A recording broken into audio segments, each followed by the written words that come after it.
masain lai ko shan hote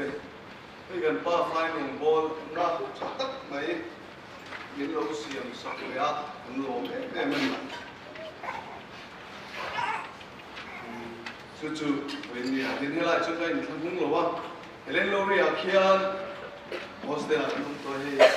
dispar te hote ki ta ke num to ni ase ma he che au par bang le na chu ka pas ka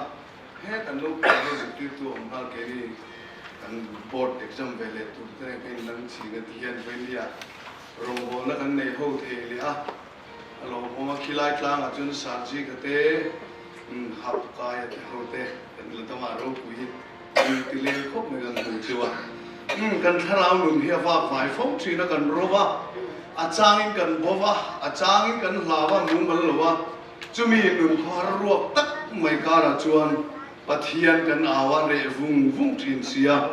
pathian in amel lan don loi mo kan ti nuwa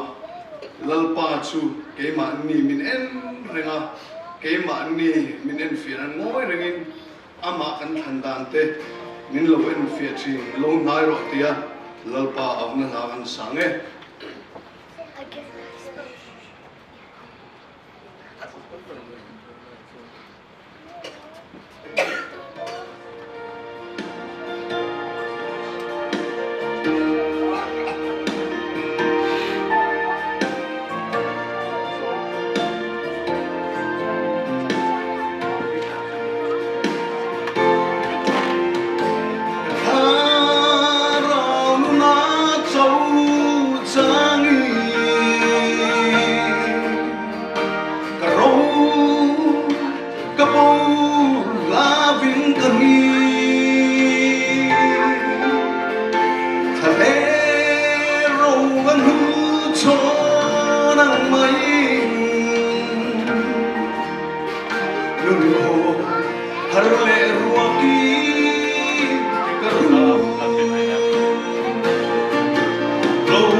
lalpa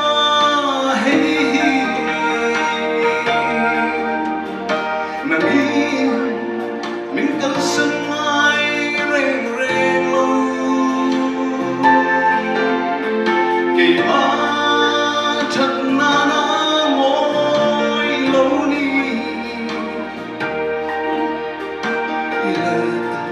ole ka tu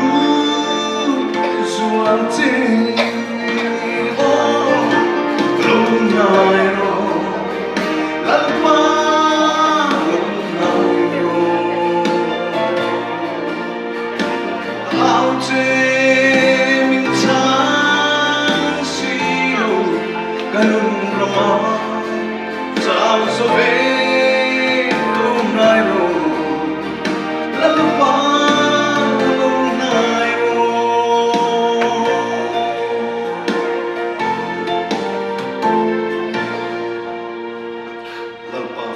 Zero